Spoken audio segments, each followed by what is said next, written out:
The morning of August 3rd, 1944, dawned cold and colorless over the railyards of Cherbourg. Fog clung to the twisted metal skeletons of bombed-out locomotives, and the air carried the acrid smell of burnt oil and damp steel. General Major Dietrich von Choltitz stood on a ridge overlooking the port, his field glasses trained on the harbor below. What he saw that morning would haunt him for the remainder of his service to the Reich. American engineers, barely 3 weeks after the S liberation, had restored not one, but 7 separate rail lines. Trains' massive, gleaming locomotives hauling endless chains of flat cars were already moving inland. Von Choltitz lowered his glasses slowly. Behind him, his adjutant waited for orders that would not come. The general said nothing. There was nothing to say. The Americans had accomplished in 21 days what German military doctrines suggested would take 3 months. The fog began to lift, and with it, the last vestiges of certainty about how this war would end. The summer of 1944 represented a pivotal transformation in the European theater, though not in the manner the German High Command had anticipated. For 5 years, the Wehrmacht had refined the art of mechanized warfare to a brutal science. Their panzer divisions had swept across Poland in 27 days, conquered France in 6 weeks, and carved deep into the Soviet Union with a speed that defied conventional military wisdom. The tank had become the symbol of German military supremacy, a manifestation of their industrial will and tactical superiority. Field Marshal von Rundstedt himself had declared that the outcome of any Allied invasion would be determined by which side could concentrate armored forces faster at the critical point. It was an axiom born from experience, tested across 3 continents, and accepted as gospel by every officer from Berlin to the Atlantic Wall. The assumption was simple, almost mathematical in its certainty. Whoever moved armor fastest would control the battlefield. What no one in the German command structure had properly accounted for was that the Americans had no intention of fighting that kind of war at all. The German officers who first encountered American logistics operations in France experienced a profound cognitive dissonance. These were men trained in the traditions of Prussian military excellence, educated in the principles of Clausewitz and Moltke, veterans of campaigns where victory belonged to those who could outmaneuver and outfight their enemies through superior tactical brilliance. They had expected to face an American force that would rely on numerical superiority but lack sophistication, a brute force approach that German tactical flexibility could exploit. Instead, they found themselves confronting something for which their entire military education had left them unprepared, an enemy that had industrialized warfare itself. Where German doctrine emphasized the maneuver of combat units, American strategy focused on the maneuver of supply. Where German planning measured success in kilometers captured per day, American planning measured success in tons delivered per hour. The psychological impact of this realization cannot be overstated. Oberst Hans Reimann, serving as a logistics officer with the 2nd Panzer Division, recorded his observations in a letter to his wife that would later be recovered from the ruins of a field headquarters near Argenton. He wrote, "We have spent 3 days trying to move our division 40 kilometers to meet the American advance.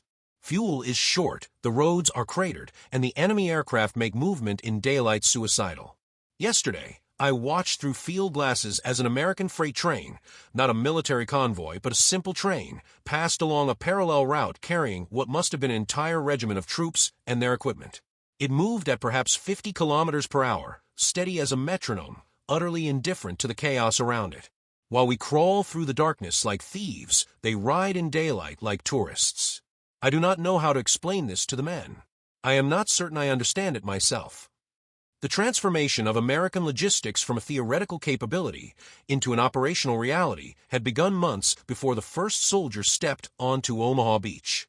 In the spring of 1943, the United States Army Transportation Corps had initiated what they termed the Railway Grand Offensive, a comprehensive plan to restore and operate the rail networks of occupied France faster than any military force in history had managed such a feat. The man tasked with commanding this unprecedented operation was Brigadier General Clarence Burpee, a former executive with the Pennsylvania Railroad who spoke with the clipped efficiency of a man who had spent his life making trains run on time. Burpee understood something that the German command did not. In modern industrial warfare, the railroad was not simply a tool of logistics. It was the logistics. Everything else, the trucks, the depots, the supply dumps, existed merely to bridge the gap between where the railroad ended and where the fighting began. The scale of the American railway operation in France defied comprehension, even to those who witnessed it firsthand.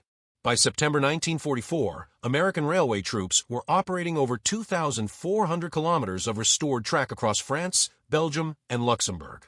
They were running more than 160 freight trains per day, each train carrying an average of 800 tons of supplies. The numbers became almost meaningless in their enormity. 1 million tons of supplies moved by rail in September alone. 2 million in October. British observers, themselves no strangers to industrial warfare, struggled to find appropriate comparisons. A representative from the British Ministry of War Transport, visiting the Railway Operations Center in Paris, reported back to London, the Americans are not running a military supply line. They are running an entire national railway system in the middle of a war zone, and running it more efficiently than many peacetime operations I have observed. But statistics, however staggering, fail to capture the human dimension of what this represented. For the German soldiers who found themselves facing this logistical onslaught, the psychological impact transcended mere numbers. Lieutenant Friedrich Weber, a tank commander with the 116th Panzer Division, described the experience in his diary with a writer's eye for detail that belied his military profession. We speak of the American material superiority as if it were a natural force, like the weather, something to be endured and work around.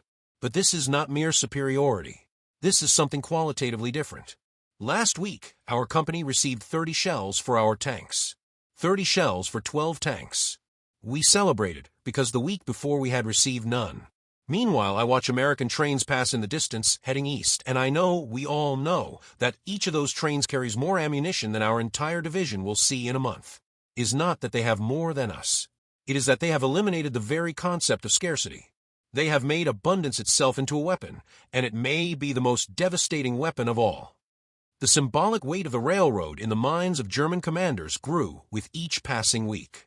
The tank had represented their vision of modern warfare, mobile, aggressive, concentrated, decisive.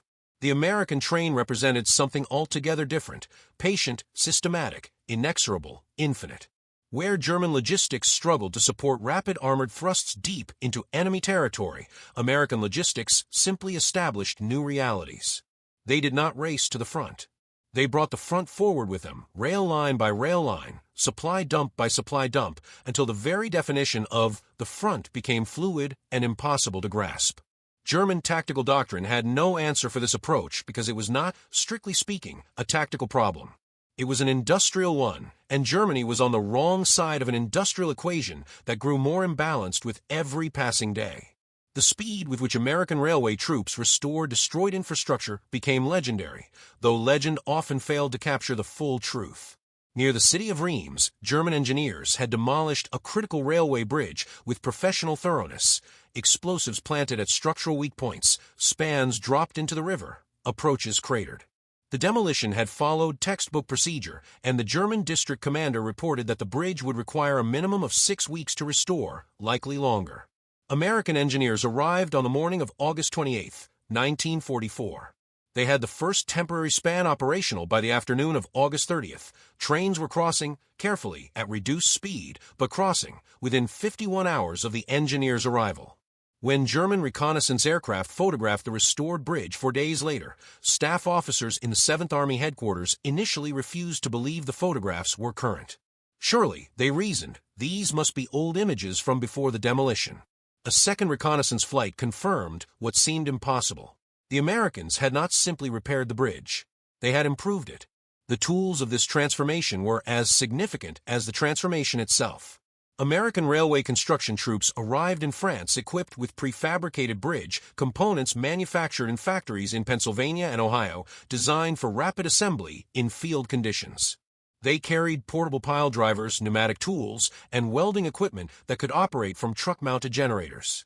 Most significantly, they came with an abundance of material that German logisticians could barely comprehend. When building a bridge, German engineers calculated requirements down to the last beam and bolt, because waste was a sin in a nation where resources had been scarce since 1943.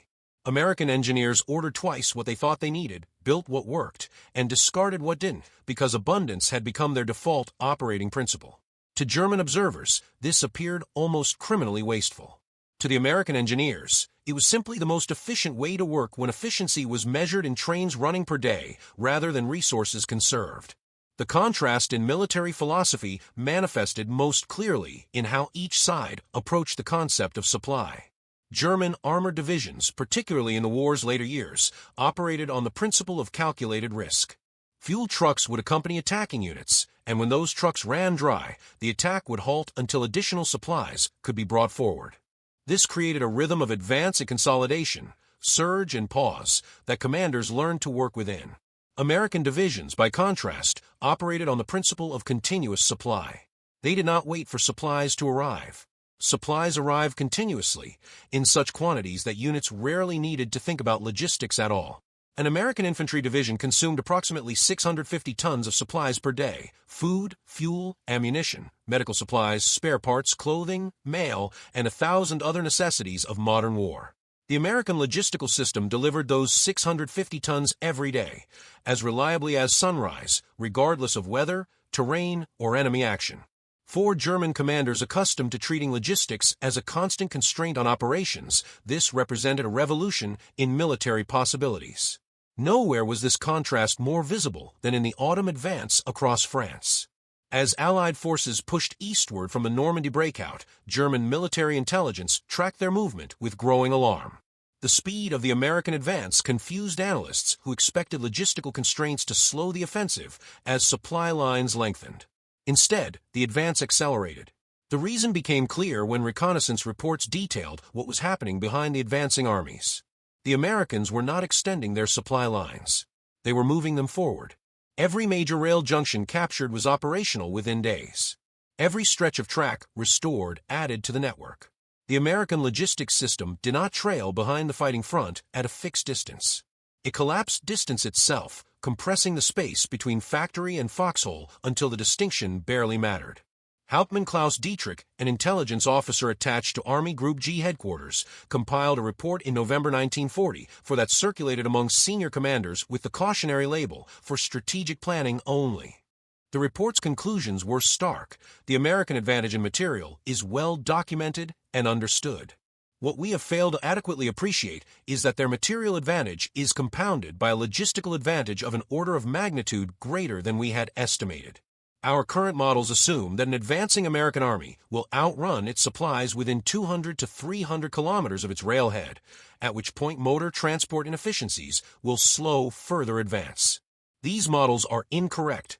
Through extensive use of railway restoration and forward deployment of supply dumps, the Americans have reduced the effective distance between their factories and our front lines to essentially zero. We are not fighting an army that has traveled across the ocean. We are fighting an army that brings the ocean with them. The psychological toll of facing this logistical tsunami extended beyond the officer corps to the enlisted ranks, where the reality manifested in immediate and visceral ways. German soldiers in the West learned to recognize the sound of American trains moving in the distance, a low, rhythmic thunder that carried for kilometers across the open French countryside. That sound became a presence in their lives, a constant reminder of the disparity they faced. Gefreiter Anton Scholz, a machine gunner with the 275th Infantry Division, mentioned the trains in multiple letters home. At night, when the shooting stops, you can hear them. Sometimes it seems like they never stop running. Back and forth, always heading east with supplies, heading west with wounded. We joke that the Americans could win the war just by running us over with their trains, but the joke is bitter because there is truth in it. They have so much, and we have so little, and the gap grows wider every day. The final months of the war saw American railway operations reach their peak efficiency. By March 1945, the Transportation Corps was operating over 3,200 kilometers of track across France, Belgium, Luxembourg, and Western Germany. They were running more than 200 trains per day, moving 300,000 tons of supplies per week. The railway system had become so extensive and reliable that it functioned essentially as a mobile pipeline, continuously pushing supplies eastward to fuel the final Allied drives into Germany. German resistance, though often fierce at the tactical level, could not overcome the simple mathematics of material disparity. American armies advanced not because they fought particularly brilliantly, though they often did, but because they never lacked the means to continue advancing. Fuel, ammunition, food, equipment replacements, all flowed eastward on trains that ran with the regularity of peacetime commerce. German armies retreated not because they lacked courage or skill, but because they lacked everything else. The end, when it came, carried a certain inevitability that robbed it of drama. German commanders, who had once spoken confidently of wonder weapons and strategic masterstroke, sat in bunkers and calculated how many days their remaining ammunition would last. The trains had fallen silent on the German side. The railways that had carried Wehrmacht divisions across Europe now stood empty and broken, while American trains rolled past on newly restored parallel tracks, heading east into the heart of the Reich. General Major von Choltitz, who had watched the first American trains depart Cherbourg in August 1944, surrendered Paris without destroying it in August of the same year. In his post-war memoirs, he reflected on what the trains had represented. We were not defeated by American soldiers. We were defeated by American industry. Every train that passed was a reminder that we were fighting not just an army, but an entire continent's industrial capacity, and that capacity was mobilized with an efficiency we could not match. I was a soldier, and I understood how to fight soldiers. I never understood how to fight trains. The story of American railways in Europe has often been relegated to footnotes in histories that focus on battles and campaigns, commanders and casualties. This is understandable, but incomplete. The trains did not fight in any direct sense. They carried no weapons, captured no territory, destroyed no enemy units. Yet their impact on the war's outcome may have been as significant as any battle fought. They represented something more profound than mere logistical efficiency.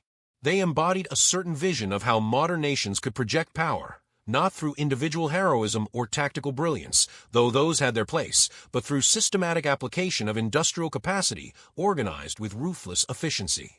The American victory in Europe was, in important ways, the victory of the railroad timetable over the tank commander, of the supply officer over the combat officer. In the quiet years after the war, when scholars and veterans attempted to make sense of what had happened, the role of logistics gradually gained recognition. The German generals, writing their memoirs in prisoner of war camps and then in early retirement, returned again and again to the theme of American material superiority. They wrote extensively about American air power, American artillery, American armor. But many of them, in their more honest moments, acknowledged that the decisive American advantage had been the one they least expected and could least counter: the ability to simply sustain operations indefinitely, to replace losses immediately, to continue pressing forward because the supplies never stop coming. Field Marshal von Rundstedt, interviewed by British historians in 1946, was asked what single factor had most contributed to German defeat in the West. His answer was immediate: the American Transportation Corps. They moved faster than we did, carried more than we could, and never seemed to stop working. We thought we were fighting a war. They treated it as an industrial problem to be solved. They solved it. The symbolic legacy of those trains extends beyond military history into something deeper about how wars are won in industrial ages. The German vision of warfare emphasized will, skill, and courage, qualitative advantages that superior fighting spirit could leverage against material disadvantage. This was the romantic vision of war as a test of national character, where determination and tactical excellence could overcome mere numbers. The American approach, less romantic but ultimately more effective, treated war as a logistical equation where victory belonged to the side that could sustain operations longest and replace losses fastest. There was no glory in a railroad timetable, no heroism in a supply requisition, no romance in a ton-mile calculation. But there was power, immense, systematic, ultimately irresistible power, in the ability to deliver 300,000 tons of supplies per week across an entire continent. The trains running through France in 1944 and 1945 were not just moving supplies. They were demonstrating a new kind of military power, one where abundance itself became the decisive weapon. On the evening of May 8, 1945, as Europe celebrated victory, an American freight train rolled east through the Ruhr Valley, carrying rations and reconstruction supplies to newly occupied territory. It passed the rusted hulk of a German panzer, abandoned by the roadside, its fuel tank empty, and its ammunition exhausted. The train's engineer, a former Pennsylvania Railroad man who had been commissioned as a captain 2 years earlier, later wrote to his wife about that journey. "I thought about all the trains we had run during the war, all the miles we had covered, all the supplies we had moved. We were just railroad men doing the work we had always done, and somehow that work had helped win a war. I think maybe that says something about our country, about who we are, and what we can do when we set our minds to it." The Germans had their tanks and their generals and their military traditions. We had our trains and our schedules and our willingness to just keep working day after day until the job was done. In the end, that was enough. The trains have long since stopped running on many of those wartime routes. The rails have been torn up or left to rust, the bridges rebuilt for peacetime traffic, the supply dumps cleared, and returned to fields and forests. But the lesson remains, preserved in military academies and staff colleges, in the memoirs of veterans and the calculations of planners. In modern war, mobility is measured not in kilometers per hour, but in tons per day. Advantage is calculated not in tactical brilliance, but in logistical capacity, and victory belongs not to those who fight best, but to those who can afford to keep fighting longest. The American trains crossing France faster than German tanks represented more than a tactical advantage or a logistical triumph. They represented a fundamental truth about power in the industrial age, that abundance, properly organized and efficiently delivered, becomes unstoppable. The whistle of those trains, echoing across the French countryside in the summer of 1944, was not just the sound of locomotives moving supplies. It was the sound of history turning, of one era of warfare ending and another beginning, of the future arriving on schedule, steady and inexorable as a timetable, impossible to delay and unstoppable in its advance.